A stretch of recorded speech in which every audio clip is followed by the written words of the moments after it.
Disqualification petition చాలా మేము వేయడం జరిగిందని మీ అందరికీ కూడా తెలుసు.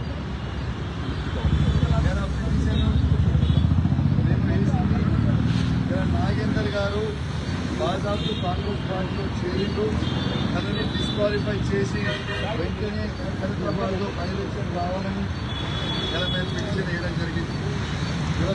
ఆ పిటిషన్ వేసింది మేము 18/3/2024 ఇలా పార్టీ మారిండు,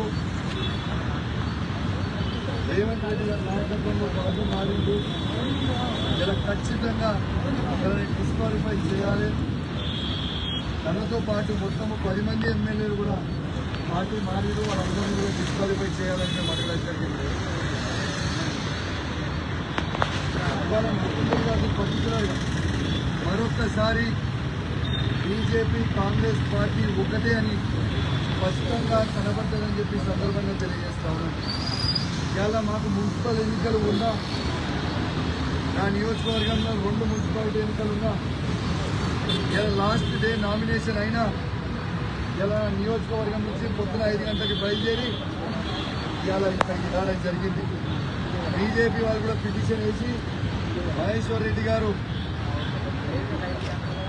హాజరు కాకుండా మాకు మరొక డేట్ ఇవ్వండి, మరియు 18 తారీఖుకి మా డేట్ ఇవ్వండి అని వాళ్ళు పిటిషన్ వేసారు.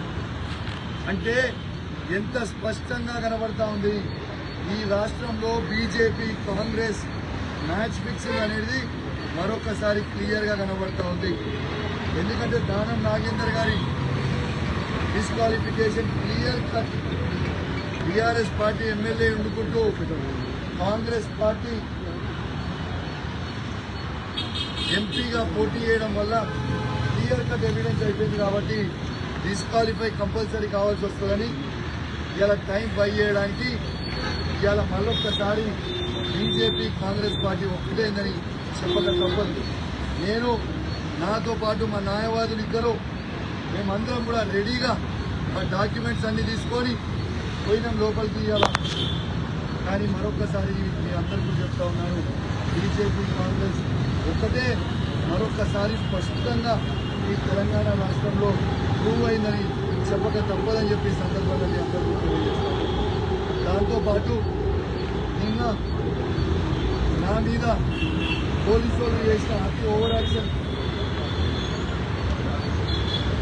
అంటే ఓవర్ యాక్షన్ కరీంనగర్ సిపి గారు, హుజరాబాద్ ఏసీపీ గారు, జమ్మికుంట రూరల్ సిఐ గారి మీద నేను ప్రివిలేజ్ మోషన్ మూవ్ చేయడం జరిగింది.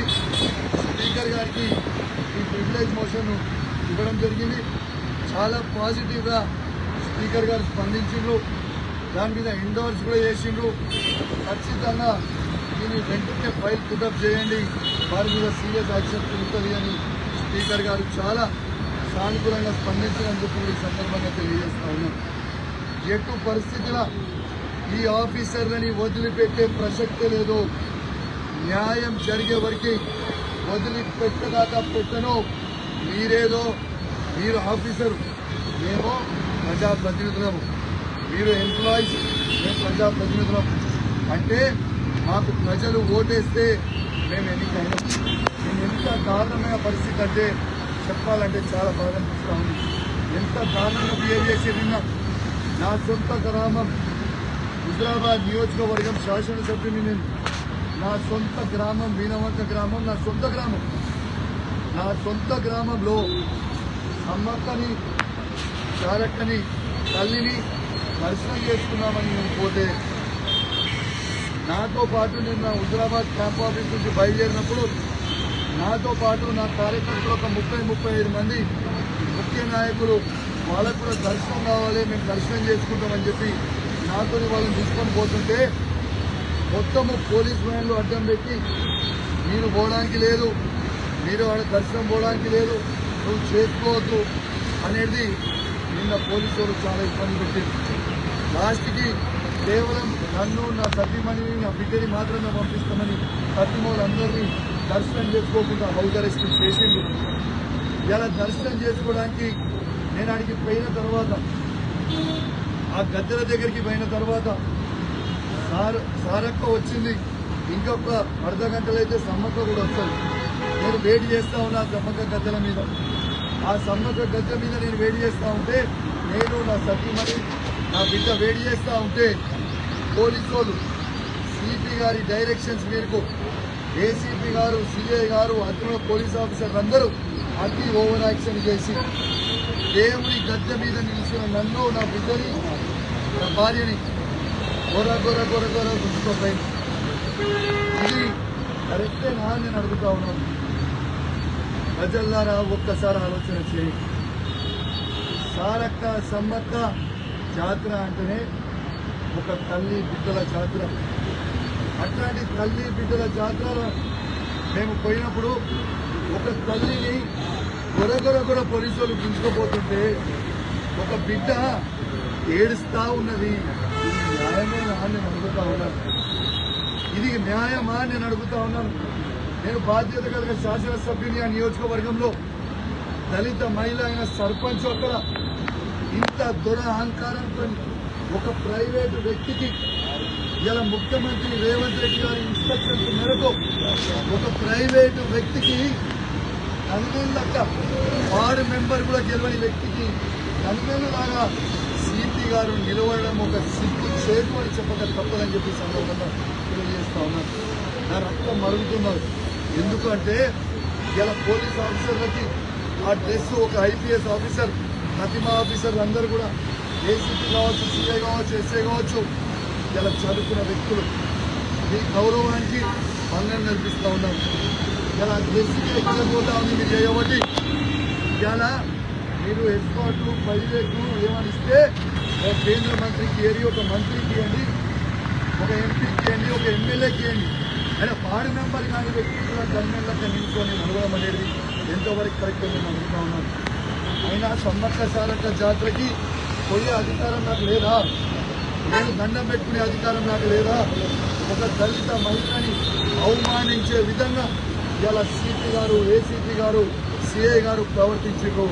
ఒక దళిత మహిళ సర్పంచ్ని ఇలా చుట్టూ పట్టుకొని గుర్తుపోయారు. ఎంతవరకు కరెక్ట్ అని చూస్తూ ఉన్నాను. అంటే దళితులు బాగుపడద్దా? దళితులది పెద్దరికం ఉండొద్దా? ఇదే దళితులు వాడ వచ్చి కొబ్బరికాయ కొట్టొద్దా? కొట్టి దేవుడికి మొక్కొద్దా అని నేను అడుగుతా ఉన్నాను. ప్రజలారా ఆలోచన చేయండి. ఎంత దౌర్భాగ్యమైన పరిస్థితి నడుస్తూ ఉందో. రేవంత్ రెడ్డి గారు అన్నారు, రేవంత్ రెడ్డి గారిని గొరగొర గుంచుకోపోయినాను. మరి ఇవాళ రేవంత్ రెడ్డి గారు మరి నువ్వు మీ అధికారులకి ఏం ఆదేశిస్తా ఉన్నావని చెప్పి చెప్తా ఉన్నాను. నేను గ్యారెంటీగా చెప్తా ఉన్నాను, రేవంత్ రెడ్డి గారు పాల్గొని మీరు ఎంత హరాస్మెంట్ అని చేసినా నేను మిమ్మల్ని వదిలిపెట్టను, నా పోలీస్ ఆఫీసర్లను కూడా వదిలిపెట్టను. ఇది నా మాట అని చెప్పి సందర్భంగా మీ ద్వారా వాళ్ళని హెచ్చరిస్తా ఉన్నాను.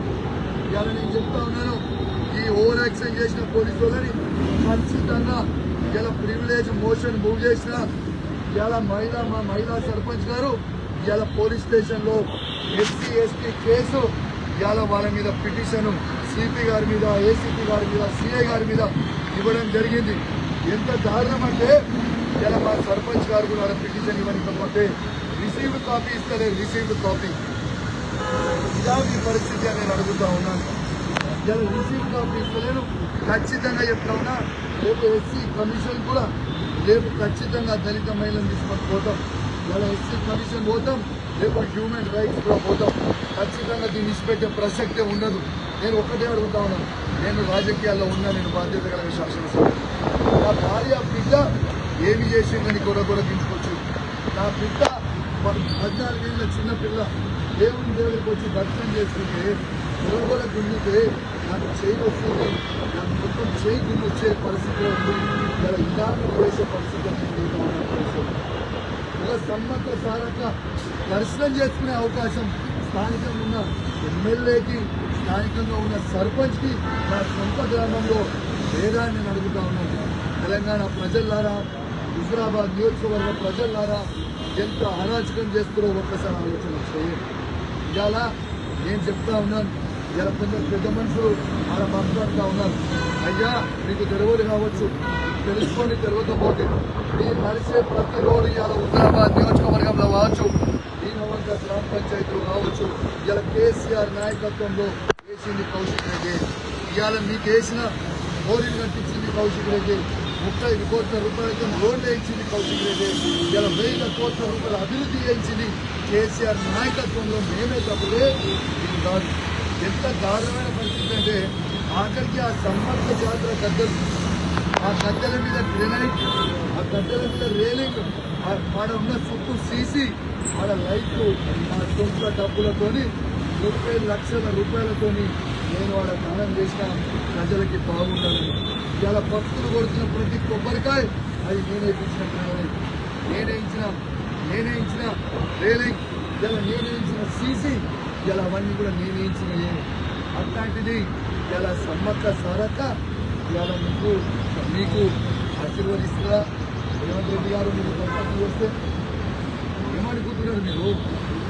కానీ మీరు ఎన్ని చేసినా, ఎన్ని ఇబ్బందులు పెట్టినా మీరు ప్రజలకు ఇచ్చిన 6 గ్యారెంటీల మీద ప్రశ్నిస్తూనే ఉంటాం, నిలదీస్తూనే ఉంటాం. విధాన్ని అసలే ఇష్టపెట్టాం. నువ్వు రాసి పెట్టుకో. నేను ప్రతి ఆఫీసర్ కూడా చెప్తున్నా, ఇవాళ ఓవర్ యాక్షన్ చేసిన ప్రతి ముగ్గురు ఆఫీసర్లకు చెప్తున్నా, ఇవాళ రికార్డు దినాలను ఎక్కువ పెట్టుకోరు. ఈ రోజు నుంచి కరెక్ట్గా 3 ఏళ్ళ మా పార్లమెంట్ వస్తాం. కేకిస్తాం, 7 ఉన్నా కేకిస్తా, రాసి పెట్టుకోండి అని చెప్పి సందర్భంగా తెలియజేస్తున్నాం. మీ సిపిఐ కావచ్చు, ఏసీపీఏ కావచ్చు, సిఏ కావచ్చు, కేకిస్తా, 7 చెట్ల నీరు తాగిస్తా. 3 ఏళ్ళ తర్వాత మా ప్రభుత్వం వస్తుంది, గ్యారెంటీగా అప్పుడు కేకిస్తా. ఇప్పుడు కూడా మిమ్మల్ని ఎస్సీ కమిషన్ ముంగడ నిలబెట్టిస్తా, స్పీకర్ ముంగడ నిలబెట్టిస్తా, నేషనల్ హ్యూమన్ రైట్స్ ముంగడ నిలబెట్టిస్తా, అవసరమైతే నేషనల్ ఎస్సీ కమిషన్ దగ్గర కూడా నిలబెట్టిస్తా, నేషనల్ హ్యూమన్ రైట్స్ కూడా నిలబెట్టిస్తా అని హెచ్చరిస్తూ ఎవరిని కూడా వదిలిపెట్టేది అని తెలియజేస్తూ లోపల ఏం జరిగింది, మీరు ఏం మాట్లాడారు, అపోజిట్ నుంచి ఏం రెస్పాన్స్ వచ్చింది, స్పీకర్ ఏమన్నాడు, మీతో పాటు దాన నాగేంద్ర వచ్చిండా?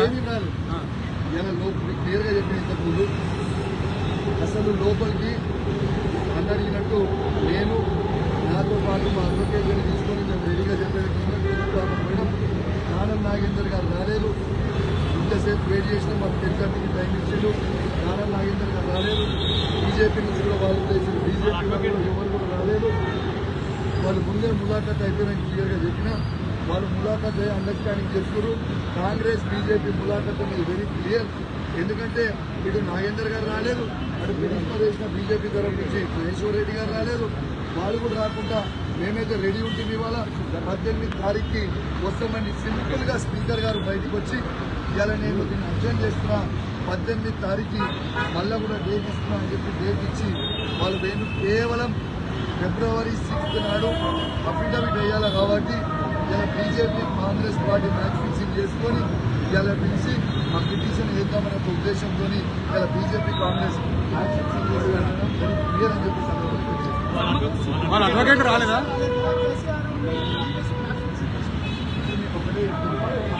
కేసీఆర్ సార్ అంటే తెలంగాణ వచ్చిన హీరో కేసీఆర్ అనేదైనా ఈ సిక్కులకి భయపడుతూ ఉంటారు. కేసీఆర్ బాగా క్లియర్గా చెప్పిండు. ఇవాళ మాకు లాస్ట్ డే ఆఫ్ నామినేషన్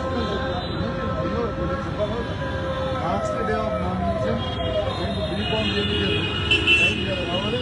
మరొక డేట్ తప్పకుండా కేటీఆర్ గారు హాజరయ్యారు, హరీష్ గారు హాజరయ్యారు, సంతోష్ గారు హాజరయ్యారు. తప్పకుండా కేసీఆర్ గారు కూడా హాజరయ్యారు. దాంట్లో బదలావాల్సిన అవసరం లేదు. ఈ సందర్భంగా తెలియజేస్తాం. సమ్మక్క సారక్క దగ్గర పోలీసులని రిలీజియన్ తోటి అంటే కులం మతం పోషించారంట. ముస్లిం అని వెరీ క్లియర్ చెప్తున్నా. వాళ్ళు చేసిన తప్పు, వాళ్ళు చేసిన తప్పుకి 100 కవరింగ్ చేసుకుని చూస్తున్నారు. నేను ఒక ఎమ్మెల్యేగా, ఒక దళిత సర్పంచ్గా, ఎమ్మెల్యే గారు దళిత సర్పంచ్ని కొబ్బరికాయ కొట్టిన సిపి గారు, ఏసీపీ గారు చెప్తున్నారు. నాకు చెప్తున్నారు సిపి, ఏసీపీ నాకు ఫోన్ చేసి చెప్పింది. నాకు ఇవాళ దళిత మహిళా సర్పంచ్ కొబ్బరికాయ కొట్టడానికి వీల్లేదు. ప్రైవేటు వ్యక్తులైన దొరల అహంకారం వాళ్ళు కొట్టిన తర్వాతనే దళిత మహిళా సర్పంచ్ కొట్టాలి అని ఎన్ని రోజులు ఈ దొరలతో నడుపుతారు. ప్రైవేట్ వ్యక్తి వార్డు మెంబర్ అయిన నాన్నకి కూడా ఎన్ని రోజులు చేస్తారని చెప్పి ఈ సందర్భంగా తెలియజేస్తూ అన్నింటికి కూడా సమాధానం వస్తుంది. కాలం ప్రతిదానికి కూడా సమాధానం చెప్తానని చెప్పి సందర్భంగా తెలియజేసి జై తెలంగాణ, జై కేసీఆర్. Thank you.